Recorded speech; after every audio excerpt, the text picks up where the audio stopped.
Welcome to Roopa tailoring. మనం కుట్టిన బ్లౌజ్‌కే నేనైతే మనం కుట్టేటప్పుడు ఎలాంటి టిప్స్ పాటిస్తూ బ్లౌజ్ అయితే స్టిచ్ చేసుకోవాలో కొన్ని టిప్స్ అయితే నేను చెప్తానండి.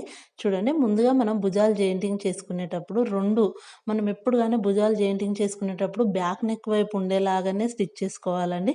లేదు ఫ్రంట్ నెక్ వైపు చేసుకున్నా కూడా ఏంటి అంటే మనకు ఫ్రంట్ కొంచెం ముడతల్లాగా అనిపిస్తుంది.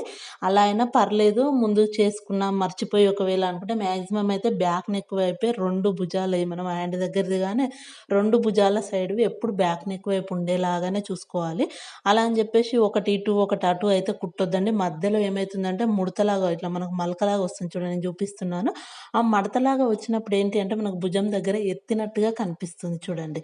అలా కాకుండా నీట్‌గా స్టిచ్ వేసుకుంటే మస్తు పర్ఫెక్ట్‌గా ఉంటుందండి. నెక్స్ట్ ఇంకొక టిప్ చూడండి. మనం మిడిల్ డాట్ వేస్తాం కదా! మిడిల్ డాట్ వచ్చేసి ఎప్పుడు గాని మనకు ఫ్రంట్ నెక్ వైపు ఉండేలాగానే మిడిల్ డాట్ యొక్క ఖర్చు ఉంటుంది కదా! పైన కనుక్కొని ఉక్స్ పట్టీ గాని, కాజా పట్టీ గాని 2 వేసుకోవాలండి. 2 ఉక్స్ పట్టీ, కాజా పట్టీవి కూడా ఆ మిడిల్ డాట్ అనేవిటి మనకు నెక్ వైపే చూసేలాగా చూసుకోవాలండి. చూడండి, అలా వేయడం వల్ల ఏంటి అంటే మనకు ఫ్రంట్ పార్ట్ నీట్‌గా వస్తుంది. నెక్స్ట్ వచ్చేసి బ్యాక్ పార్ట్ అండి. బ్యాక్ యొక్క టక్స్ కూడా అంతే అండి. మనం 2 ఎదురుగానైనా ఉండాలి, లేదు అంటే 2 ఆపోజిట్‌లోనైనా ఉండాలి. చూడండి, ఇప్పుడు నేను ఏసాను. అందుకే నేను కుట్టిన బ్లౌజ్‌కి చూపిస్తున్నానండి. మనం కుట్టేటప్పుడు ఇలా చిన్న చిన్న టిప్స్ అన్నిటి యూజ్ చేసుకుంటే చాలా బాగొస్తుంది. నెక్స్ట్ వచ్చేసి మనకు హ్యాండ్స్ అండి. మనకు హ్యాండ్స్ వచ్చేసి ప్లస్ గుర్తు వచ్చేలాగా చూసుకోవాలి. అప్పుడు పర్ఫెక్ట్ ఫినిషింగ్ ఉంటుంది. నెక్స్ట్ జెయింటింగ్ చేసేటప్పుడు కూడా హ్యాండ్ జెయింటింగ్‌వి కూడా ఎప్పుడు మనకు పైనకే ఉండాలి, కానీ కిందికి నడుము సైడ్ చూడకూడదు. మన హ్యాండ్ వైపుకే ఉండేలాగా మనము క్లాత్‌నైతే సెట్ చేసుకొని స్టిచ్ అయితే వేసుకోవాలండి. ఇది ఆల్రెడీ అందరికి తెలిసే ఉంటాయి. ఇలాంటి టిప్స్ ఎవరికైనా తెలవకపోతే యూజ్ అయితాయి కదా కుట్టేటప్పుడు అని చెప్పేసి నేనైతే వీడియో షేర్ చేస్తున్నాను. కొత్త వాళ్ళకైతే చాలా బాగా అవసరం ఉంటుంది.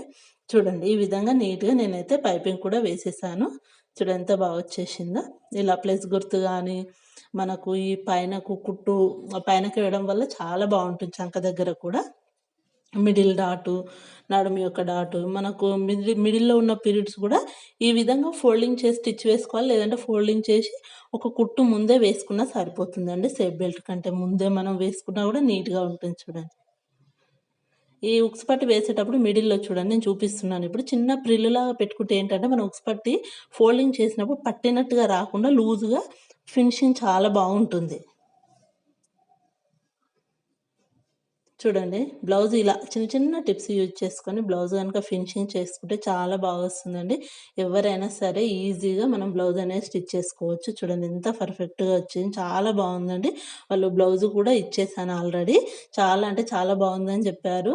చాలా అంటే చాలా బావుందన్నారండి. నీట్‌గా ఉంది ఫినిషింగ్ కూడా. చూడండి, ఇలా కొన్ని కొన్ని టిప్స్ యూజ్ చేస్తూ బ్లౌజ్ అనేది మనం ఫినిషింగ్ చేసుకుంటే చాలా బావుంటుంది. ఫైనల్‌గా బ్లౌజ్ అయితే ఈ విధంగా వచ్చేసిందండి. కంప్లీట్ అయిపోయింది చూడండి. వీడియో నచ్చితే మాత్రం తప్పకుండా ఒక లైక్ అయితే ఇవ్వండి ఫ్రెండ్స్.